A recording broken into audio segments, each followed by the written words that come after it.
Namaskar. This morning I listened to a very interesting discourse of our Master Sri Ananda Murti, in which he said that human beings are physical, mental, and spiritual, and that there is yoga practices that we do in the physical sphere and the mental sphere and the spiritual sphere. And then he described what each of those yogas are. And he said yoga in the physical sphere is reminding oneself that everything that you come in contact in the physical sphere is divine imagination, right? And by reminding oneself and making that effort, when you've got your eyes open, you're interacting with people and things and you're doing stuff, reminding yourself that all of this is divine imagination, making that effort to see all as the divine, that is yoga in the physical sphere. Yoga in the mental sphere is gradually training all one's different mental tendencies to focus in one point, to focus on the divine, to bring all your thoughts and your scattered mind and your scattered desires, to gradually bring them all to one point, focus on the divine.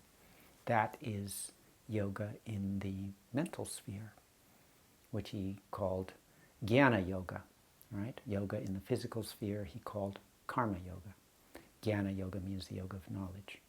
Yoga in the spiritual sphere was taking that point and merging it and uniting it with the divine. That is yoga in the spiritual sphere. Such a simple, elegant explanation of physical, mental, and spiritual yoga. That he called Bhakti Yoga. So, Karma Yoga, Jnana Yoga, the yoga of knowledge. Karma Yoga, the yoga of action. So, how to make all one's actions divine, right? Jnana Yoga, the yoga of knowledge, making one's mind one pointed on the divine. And Bhakti Yoga, merging with the divine. But it's a little bit about the Karma Yoga aspect of it, and something else that I found very interesting. Many years ago, I remember being intrigued by a definition of the divine which was extremely interesting. And here, the divine not as the absolute beyond the creation, but kind of like the God of this world.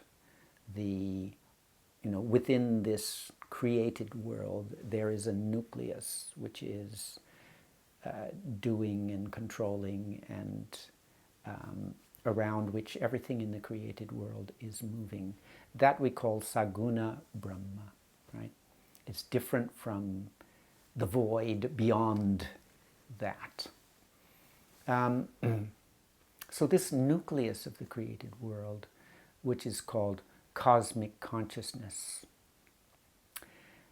he defined it as the sum total of all individual consciousnesses. Yours, mine, everyone's, every plant and animal, the consciousness in every atom, the sum total of all that consciousness, the total consciousness in the universe, is divine consciousness or cosmic consciousness. And I found that incredibly interesting to contemplate in meditation.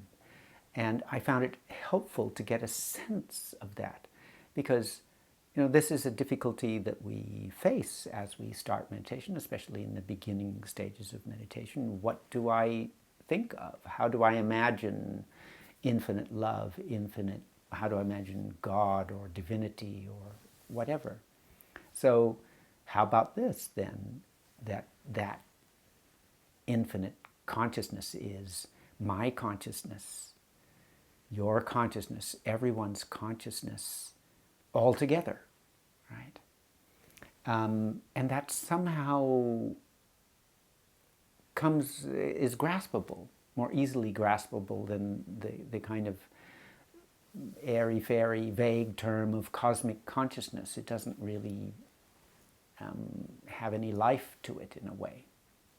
But when I think of it as all our consciousness together, right, the vast total combination of all intelligence and life and consciousness in the universe, somehow that's got some zing to it. It's got something that I can hold on to, that I can relate to.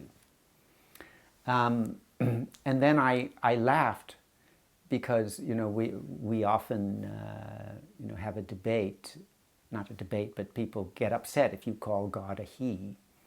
And yet, it doesn't feel right to call God a she either.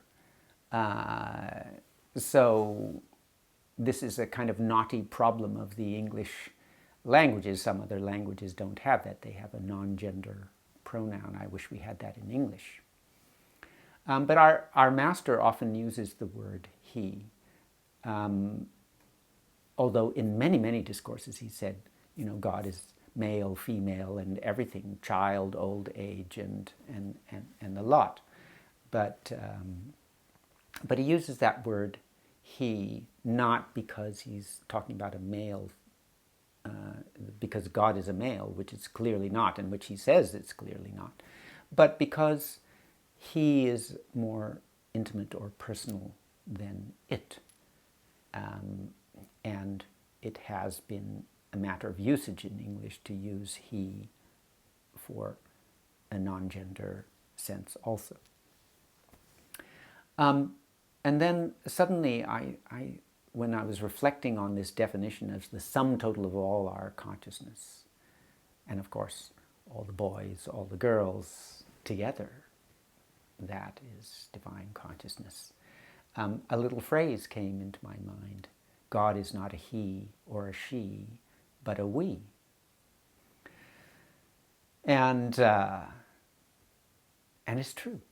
Then, according to that definition, God is not a he or a she. It is our collective consciousness, a we. And I enjoyed that very much in meditation. So,